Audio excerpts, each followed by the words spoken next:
Halo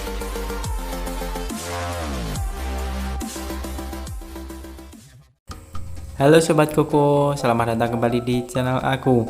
Di video kali ini aku mau berbagi tutorial cara membuat kolase kupu-kupu dari biji-bijian. Bahan-bahan yang perlu disiapkan: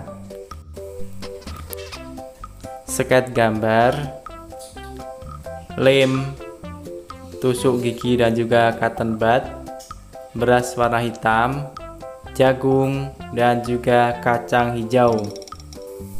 Cara membuatnya: kita oles lem pada gambar, selanjutnya kita tempel satu persatu biji-bijian hingga rata.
Oke sobat Koko, selamat mencoba ya dan semoga bermanfaat. Jangan lupa subscribe, like, komen, dan share. Dan sampai jumpa di video aku berikutnya.